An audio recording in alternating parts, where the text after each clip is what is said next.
First things first.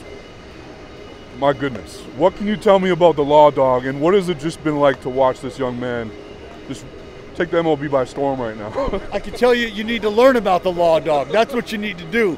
The dude is electric, really, in every sense. I think the biggest thing that I love about Lawrence is his willingness, his desire to be great. He doesn't want to be good. He's not interested in being good.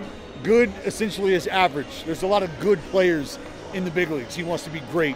And I think that was really showcased after he was sent down to AAA and came back and has played like a man on fire ever since. And he has, like many Butlers do, delivered incredible performance after incredible performance. 2 3-homer games in the same damn season. The dude absolutely could have been AL Player of the Month in July. Brent Rooker could have been AL Player of the Month in July. What Lawrence Butler is doing, I think him and JJ Bleday, you're watching 2 guys have their entire game start to round out all at the same time. Offensively, defensively, they're both dynamic. And they're both everything that you would want in a young guy making adjustments in Lawrence Butler, and an older guy really proving that he deserves every chance he's getting. He's creating for himself in the big leagues. It's brilliant stuff. And just Brent Rooker as well. Like, you know, you've had the front row seat, and obviously 30 home runs was a good season last year, but he's just taking his game to even another level. You could argue, you know, if he was on a more winning club, you could say he's in the MVP mix probably.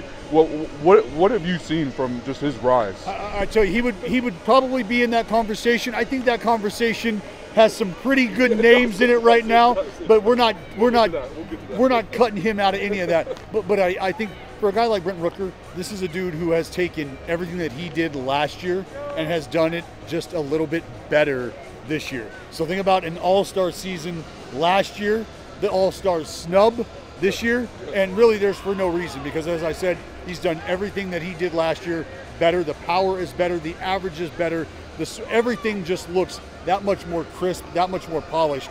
And when you have a veteran presence like that in the lineup, I think it takes pressure off guys behind him, maybe even guys ahead of him. Guys ahead of him want to get on base so that he can drive them in.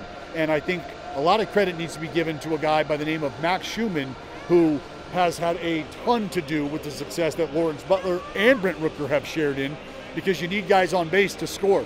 You need guys on base if you're going to have RBI. Well, that's who Max Schumann was, and that's what he did, is he fed those 2 animals. I almost feel like we're witnessing the start of something here with the A's, with just like, it's like Moneyball 2 all over again kind of thing. The Law Dog said it best a couple years ago. He said, it's the new Oakland, and we coming. I like that. All right, so we've had, you know what, I'm going to categorize them as sneaky historic seasons. You know, what Shohei is doing in the NL, what Judge is doing in the AL, and what Bobby Witt is doing as well. Let's start with the AL. How do you feel about that race, just Bobby Witt, Aaron Judge, and man, just Aaron Judge is just... Talk about a guy capitalizing and expanding on a season that he had that was already historic. Aaron Judge is doing that. I think people also lose sight of what he means to that club defensively, right? You got a huge 6'9", almost 300-pound behemoth rolling around in one of the most primary positions on the field. And then you have Bobby Witt Jr.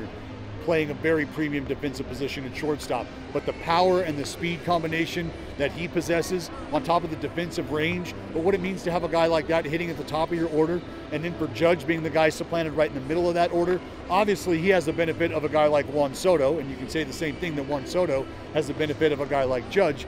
So I think he's maybe had a little more help in his season, but what Aaron Judge has done is remarkable. As you said, historic. Same thing for Bobby Witt Jr. I think it's rare that you start to see that power and that speed combination year in and year out, and that's what he is giving us, is the excitement to look forward to that. And, you know, I know some of the writers have tried to penalize Shohei just for, you know, he's only a DH this year, but the stolen bases on top of the power, yeah. Like, what do you think of his season as well? Well, his season is something that he told us was coming, right? Remember, this is a guy who wrote down everything he was going to do in the game of baseball when he was like 14, and it's starting to come true. And I think it's really interesting. I was joking the other day, it feels like Shohei just looks at the game and he's like, all right, I've already hit the homer, I guess I got to steal a base now.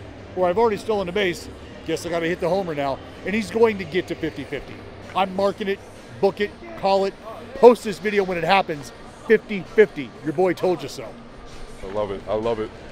I'm very curious just to get your perspective on this because, well, first off, what did you think of just Texas winning the World Series last year? But then also kind of this year, what is your perspective on kind of the dip as well? And you know, it goes back to even with the Giants, the year after Bochy wins, it kind of takes a dip. What do you make of all that? Well, I blame Boch, right? No, you can't. I mean, you got to thank Boch. I think the folks in San Francisco are still thanking him, as they should be, and the folks in Texas will continue to thank him long after his days are done here. And I think it's for good reason, because you take what you have in the moment and you figure out how to make the best of it. And that's exactly what Chris Young and the rest of the front office did in conjunction with Boch, is they took everybody that they had, they identified some pieces they needed to plug in, they did that, and when you have a guy like Marcus Semien and you have a guy like Seager, the $500 million infield produced the way that they were capable of, that is everything you want to have unfold.